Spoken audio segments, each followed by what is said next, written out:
모세가 시내산에 올라가 있는 40일 동안 이스라엘의 백성들의 인내심은 바닥났습니다. 그들은 더 이상 기다릴 수 없었어요. 그래서 아론을 찾아가서 우리를 위하여 우리를 인도할 신을 만들어 달라고 요청합니다. 자, 여기서 이스라엘 백성들의 상태가 어떤지를 짐작할 수 있는데요. 그들은 하나님을 원하지 않았습니다. 너무나 아이러니하죠. 수백 년간 종살이했던 애굽에서 하나님의 능력으로 탈출하였고 또 홍해도 건너게 되었고요. 광야에서 매일 만나를 먹었는데도 어떻게 그럴 수 있을까요? 사실 그들이 원했던 것은 눈에 보이지 않는 하나님이 아니라 바로 모세였습니다. 1절 말씀을 함께 읽어보겠습니다. 백성이 모세가 산에서 내려옴이 더딤을 보고 모여 백성이 아론에게 이르러 말하되 일어나라 우리를 위하여 우리를 인도할 신을 만들라. 이 모세 곧 우리를 애굽 땅에서 인도하여 낸 사람은 어찌 되었는지 알지 못함이니라. 모세를 어떻게 생각하고 있습니까? 자신들을 애굽 땅에서 인도하여 낸 사람이라고 합니다. 하나님께서 모세를 통해서 출애굽하게 하셨음에도 불구하고 그들은 눈앞에 보였던 모세를 의지했던 것이죠. 모세가 10가지 재앙을 내렸고 모세가 홍해를 갈랐고 모세가 만나를 내렸던 것으로 착각하고 오해하고 아니 그렇게 믿고 싶었던 것입니다. 그런데 그렇게 함께했던 모세가 40일 동안 보이지 않으니까 불안하기 시작한 거예요. 내 눈으로 확인할 수 있었던 그 존재만을 쫓았던 그들이기에 두려움이 극도로 생겼습니다. 그래서 아론을 찾아가서 아무 모양이라도 좋으니까 신을 만들어서 우리 눈앞에 제발 좀 보이게 해달라고 요청했던 것입니다. 너무나 서글프지 않습니까?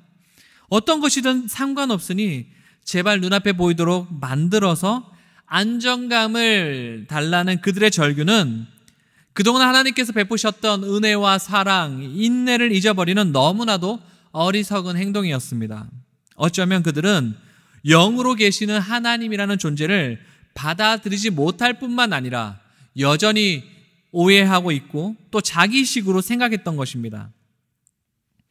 아론이 금송아지 형상을 만들었습니다. 그러자 백성들이 외칩니다. 4절 말씀입니다. 아론이 그들의 손에서 금고리를 받아 부어서 조각칼로 새겨 송아지 형상을 만드니 그들이 말하되 이스라엘아 이는 너희를 애굽 땅에서 인도하여 낸 너희의 신이로다 하는지라. 방금 만들어진 송아지 형상을 보면서 너희를 애굽 땅에서 인도하여 낸 너희의 신이라고 합니다.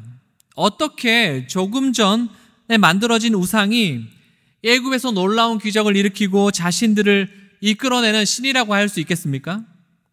다시 한번 이들이 어떤 상태인지를 우리는 알 수 있게 되는 거죠.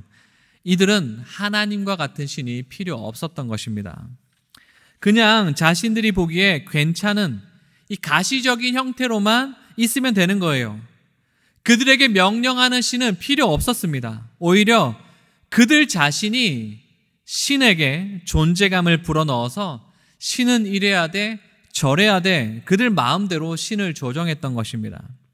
10계명의 1계명과 2계명이 무엇인가요? 너는 나 외에는 다른 신들을 내게 두지 말라. 너를 위하여 우상을 만들지 말라입니다. 하나님이 아닌 다른 신을 얼마든지 만들 수 있기 때문에 하나님께서 명령하셨던 거예요. 금붙이로 만든 송아지조차 신으로 섬길 수 있는데 다른 것도 얼마든지 가능한 것입니다.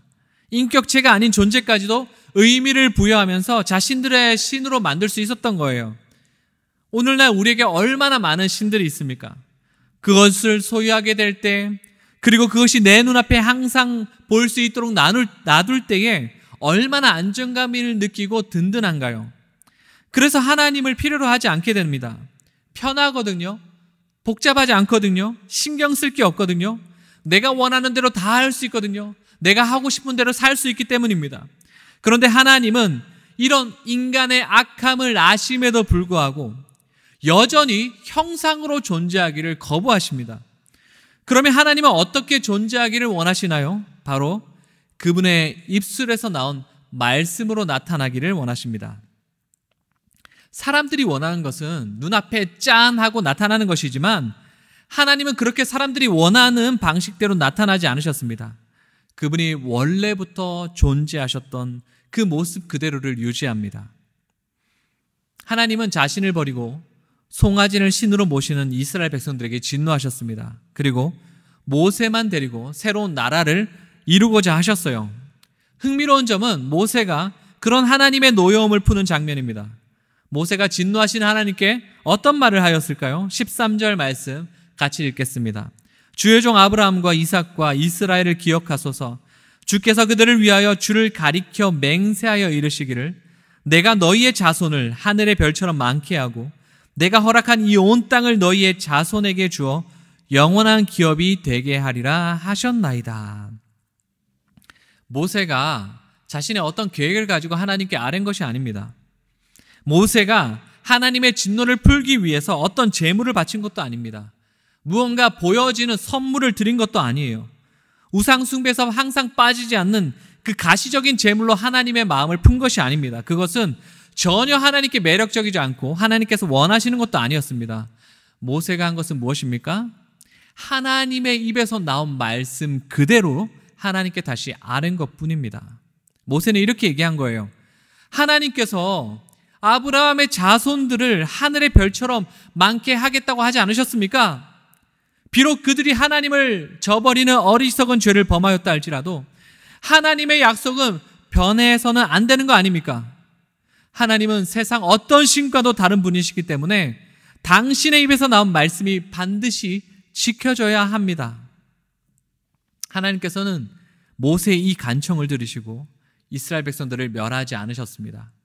그분은 말씀으로 존재하시고 말씀으로 역사하시는 유일한 신이십니다. 오늘을 살아가는 우리의 주변을 바라봅시다. 얼마나 내 눈을 즐겁게 하는 것들이 많이 있습니까?